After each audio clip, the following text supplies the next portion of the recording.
So it's bringing a lot. Basically, if you aren't familiar with the original Avatar series, Legend of Korra is kind of a continuation of that. It's the idea where there's different benders in different nations, and bending is this ability to manipulate elements, and kind of there's an avatar who can manipulate all of them, the only person in the world. Korra is kind of the one and only avatar of the world, which is this is kind of a sequel to that series. And sure. Our game was kind of produced by, or we worked on it with the actual creators of the show.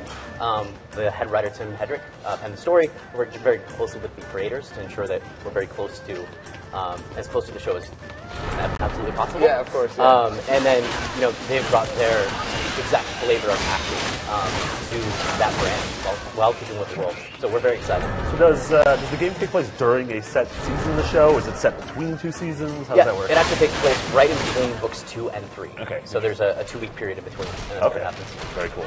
So why was this? I guess this goes to the Platinum crew, of Sure. course. Why was this a game Platinum wanted to make? PG さんはなぜこのゲームを作ろうと思っていました？そうですね。まず今回のこの原作のアニメーションの素晴らしさですね。アクションであったりシナリオも素晴らしくて、特にアクションが出来がすごいので、そういったところで我々の培ってきた技術であったり経験が活かせると思いました。So I mean, they saw the show and they're just blown away. The action was awesome. Really awesome. Yeah. And as well as the story was just so incredibly well done. They saw it and they thought that it would be a perfect fit for their skill set as a studio.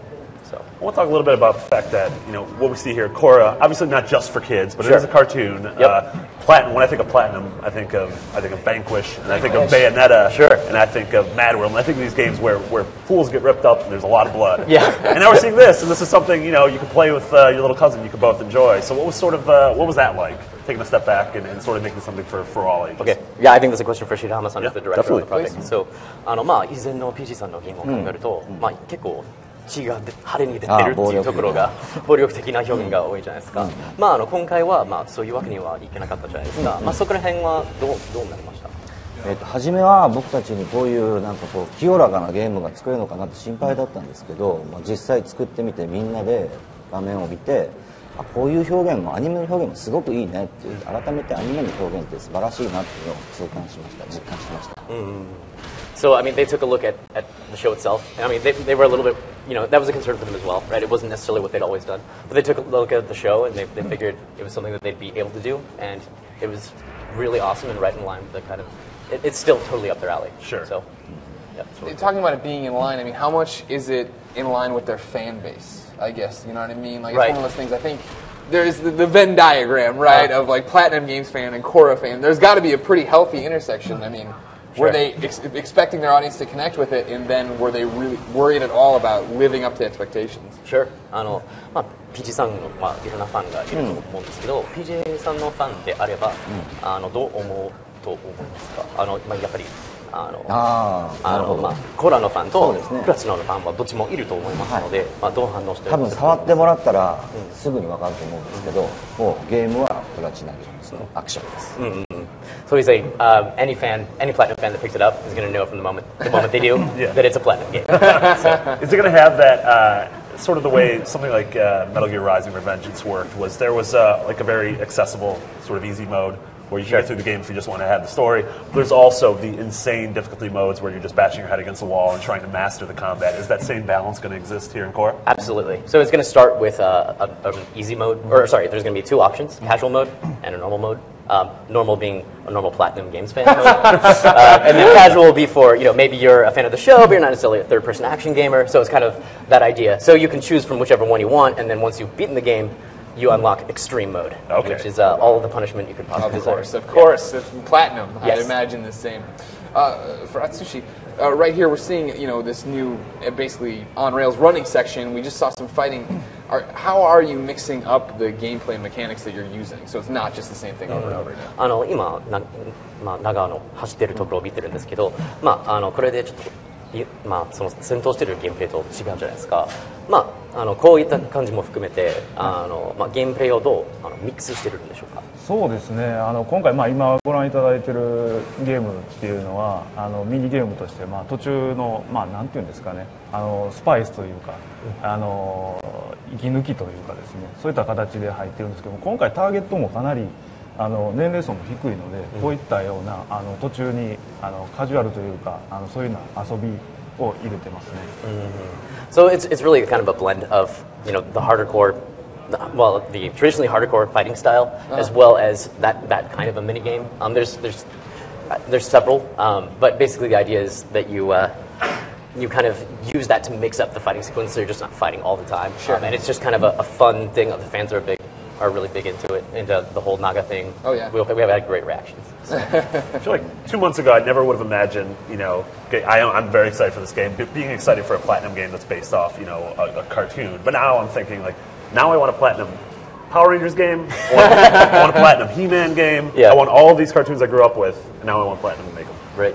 Real Ghostbusters. Oh, man. Can you imagine? RGB. 2ヶ月前I'm putting in the words, putting in the good word for the thing. もうパワーレンジャーズのゲームを作ってほしいし、いろんなライセンスのゲーム作ってほしいなと。Is that something that they want to do? Does Platinum want to make more licensed games? これ以上ライセンスゲームをこれから作っていきたいと思います。そうですね、もうこれ今後もファンの皆さんからユーザーの皆さんからご要望があれば、叶えていきたい。They said if the players demanded enough, they certainly will consider it. Okay, good. It's very cool. For Shitahama, we had the voice actors on earlier, and they were here talking about this, and they were saying that making the voices for the game was a lot more difficult. They were saying you guys, have them in there, and they're going, and you need a million things. Like, are they Yeah. being wusses? Are they making, is it as hard as they're making it out to be? Right.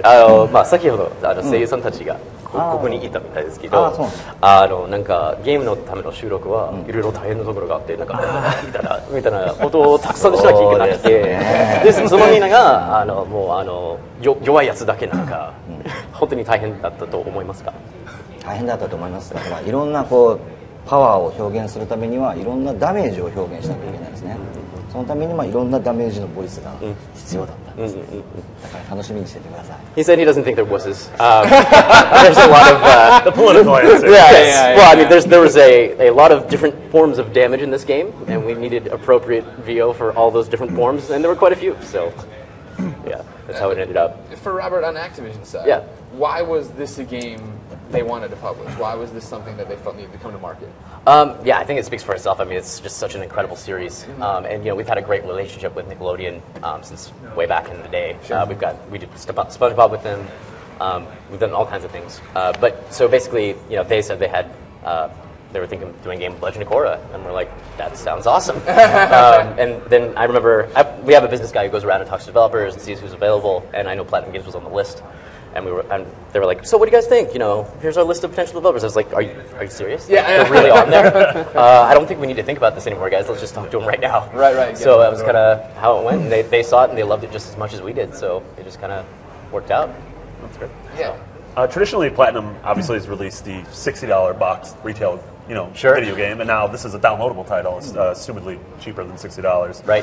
So is that something, as a studio looking forward to, they want to, be able to have both worlds, have the, full box video game as well as, smaller downloadable ones that the teams are both able to work on? Sure. This is for Kurokaさん。今回はダウンロードコンテンツじゃないですか。これからもリーテール版と、商品版とデジタル版も、いくつかのタイトルをこれから作っていくっていう予定でしょうか。そうですね。いう考え方でしょうか。特にデジタルであったりリテール版であったりというところは特に我々としてはこだわりないんで、できればフルサイズでリテール版を作っていきたいなと。この続編も可能であればぜひ作っていきたい。でもダウンロードコンテンツもそうですね。はい。So I mean, they love doing both. The retail stuff though, that's he said they're most excited about retail. They're also very excited about downloadable, but they're like, if we do a sequel, can we do it retail? So Yeah. Ladies and gentlemen, we've been asking you all day to be part of the show by going to our Facebook page and giving us questions. Someone did. Let's go to it. It's Sean Miller, not related to me, I swear. He said, did you learn anything from the combat in Metal Gear Rising Revengeance that you implemented in this game? Did you learn anything from Metal Gear Rising Revengeance that you implemented in this game? MGRR を開発していた時にいろんなノウハウを手に入れたかと思うんですけど、そのノウハウをレジェンド・オブ・コーラにアプライしたことありました。どうですかね。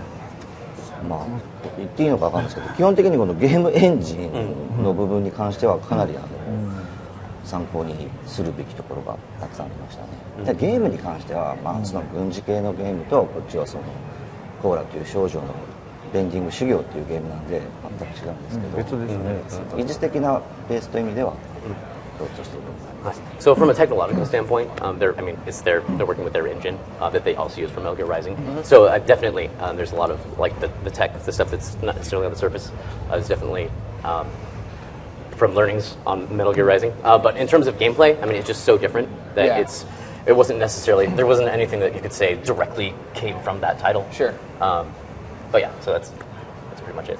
Very cool.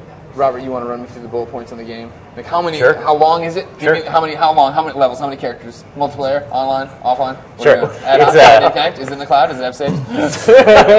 Woo! All right. So we've got single player. Yeah. Single player. It's about. We're expecting approximately 4 hours for the first playthrough. It's intended to have 3 playthroughs. Lots of replay value. Why 3 specifically?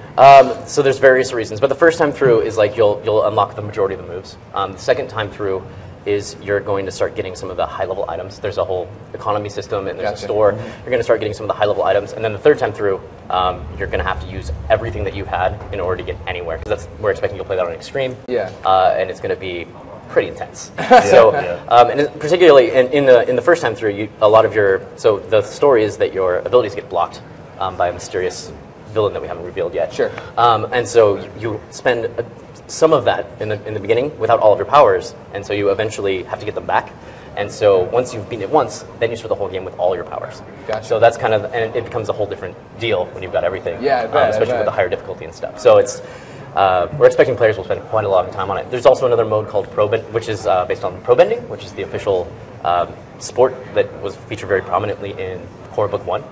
And it's basically a 3v3 situation. So it's Korra with Team Avatar, Mako and Bolin, together with her doing like a sports thing, and against 3 other pro benders, and each of them do a certain bending type. And there's a whole game where you have to gain and lose territory. You can get knocked out, kind of like boxing. So it's pretty involved, and it's a pretty cool mode. So it's also got 3 difficulty levels associated with it. So there's a lot going on there. Yeah, just a lot for your downloadable game. Yeah, exactly. When does it come out? So it's coming out fall this year. All right. So yeah. Gentlemen, thank you so much for coming by, showing us the game, talking Absolutely. to us about the game. Ladies and gentlemen, thank you, of course, for watching. We're not going to throw it out to the balcony where Damon is going to talk about cool things.